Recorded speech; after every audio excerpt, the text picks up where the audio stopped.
میں حضرت مولانا زکریا مرحوم جو ہمارے تھے فیڈرل ایریا والے، ان کے ساتھ ان کی سوزوکی میں بیٹھا تھا. اس وقت مولویوں کے پاس پیسے ویسے نہیں تھے. ایک چھوٹی سی سوزوکی تھی ٹیڑھی پیڑھی، وہ انہوں نے ایک جگہ چلائی ایسی. مجھے بھی کچھ پتہ نہیں تھا. آگے پولیس نے روک لیا، ٹریفک والوں نے پرچہ کاٹنا شروع کر دیا. مولانا اترے، بڑی منتیں سما جاتے، نہیں بھائی نہیں، بیڑا غرق ہو جائے گا. یہ میں بھی گھبرا گیا کہ کیا قیامت آ گئی کہ غلط گاڑی چلاتے، مولوی ہو کر کے غلط لوگ ہو. یہ بڑی باتیں سنائی. جب اس نے سب باتیں کہی، پرچی ورچی کاٹی، تو میں اس کے قریب گیا. میں نے کہا معاف کر دو، بڑے عالم ہیں، غلطی ہو گئی. عالموں کو الٹا لٹکا دینا چاہیے. تم لوگوں کو کیا سکھاتے ہو کہ یہاں غلط گاڑیاں چلاتے ہو؟ میں نے اس کو کہا تو معاف کر سکتا ہے یا نہیں کرتا ہے؟ اس نے کہا نہیں کر سکتا. میں نے کہا کون کرتا ہے؟ کہا چودھری شریف صاحب کے پاس جاؤ اگر تم میں ہمت ہے. میں نے مولانا سے کہا کہ اس طرف لے لو جہاں اس کا دفتر ہے، کمشنر آفس قدیم، وہاں گاڑی لے لی. میں نے وہاں پوچھا کہ یہاں کا ہیڈ، تمام ٹریفک افسران پیش ہو رہے تھے، چالان پیش ہو رہے تھے. وہ ان کا بڑا افسر تھا، ڈائریکٹر جنرل. میں نے کسی سے پوچھا کہ یہاں کا بڑا کون ہے؟ اس نے کہا چودھری شریف.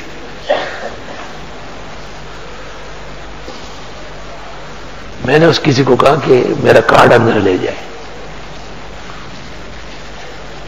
اس نے کہا یہ نہیں ہو سکتا ہے، وہ میٹنگ میں. مولانا کو ایک طرف بٹھایا گاڑی میں. میں نے کہا مجھے ذرا تھوڑا سا اپنا عمل کرنے دے. اتنے میں نے دیکھا چائے جا رہی ہے، بڑے لمبے لمبے ٹرے بھرے ہوئے، بسکٹ بھرے ہوئے، 10-15 آدمی چائے لے کے جا رہے. کوئی بڑا اجلاس تھا اندر. میں نے کہا یہ کہاں جا رہا ہے؟ چائے والے کو پکڑا. اس نے کہا وہ چودھری صاحب ڈائریکٹر صاحب کے یہاں میٹنگ ہے. میں نے کہا ایک کام تو کروں گا. میں نے کہا چودھری صاحب، وہ موٹا سمجھا، وہ اتنا موٹا ہے. میں نے کہا یہ کارڈ دے دو اسے. اس نے کہا ٹھیک ہے. میں نے اس کے ہاتھ میں کچھ پیسے رکھے. میں نے کہا دے گا یا نہیں دے گا؟ مولانا بیٹے پریشان ہے، چالان ہوا ہے. وہ چائے کے ساتھ کارڈ دے کے کہا سر باہر ایک مولوی درخت کے نیچے کھڑا ہے اور یہ اس نے جو کارڈ دے گا کہاں ہے؟ کہا کہ باہر کھڑا ہے. وہ چائے والا آگے، چودھری شریف صاحب پیچھے، پیچھے بڑے بڑے افسران سارے. بھاگا بھاگا آیا، آ کے مجھے ہاتھ سے پکڑا، لپکا. کہا آپ کہاں؟ میں نے کہا چالان ہو چکے ہیں. کہا لا حول ولا قوت الا باللہ. وہاں کہہ دیا کہ میٹنگ برخاست ہے. استاد، میرے استاد آئے، شیخ آئے.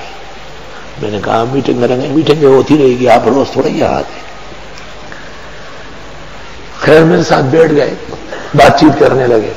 کہنے لگے آپ کی مسجد کے لیے دری تیار کروائی بڑی زبردست، قالین سے اچھی. وہ لے کے آنے والا تھا، جمعے کو خیال تھا آنے کا، لیکن آج لے کے چلیں گے. کہا کس جگہ؟ چالان دکھائے.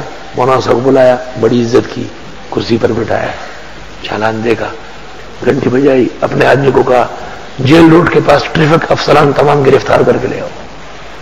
پکڑ کے لاؤ. فوراً امیڈیٹلی. آدھا گھنٹہ پون گھنٹے کے بعد دیکھا وہی افسر آ گئے. مجھے کہا یہ ہے؟ میں نے کہا یہی ہے. اس کو کہا نیچے ہو جاؤ، سر نیچے رکھو. میں نے کہا ہاں یہ جائز نہیں. کہا اس کو ذرا دکھاتا ہوں کہ علماء کیا ہوتے ہیں. میں نے کہا نہیں بس چالان تو ختم ہے. کہا آج دن بھر کراچی میں جتنے چالان ہیں سب معاف ہیں، سب معاف، کیونکہ آپ سفارش کرنے ہمارے دفتر آئے ہیں. جب میں روانہ ہونے لگا، کہنے لگا مولانا کو اجازت دو، ان کو جانے دے، میں خود لے کے جاتا ہوں. ایک بڑے پک اپ میں پیچھے دری اور رکھوائی بہت ساری یہاں کے لیے، جو اور طرف مسجد تھی پہلے. مطلب میرا یہ کہ وہ قدر جانتا تھا نا، اس لیے تو احترام کرتے. اور وہ ٹریفک مین جو وہ گھبرایا ہوا مجھے بار بار دیکھ رہا ہے. حضرت جب میں گزرنے لگا کہا صاحب سے ہماری بات کر لو، نوکری ختم ہو جائے گی. وہ بہت ناراض ہے. اعظم علی خان صاحب کی ویڈیو دیکھنے کے لیے اور سننے کے لیے، ان کے بیانات کو سننے کے لیے ہمارے چینل کو سبسکرائب ضرور کر لیں.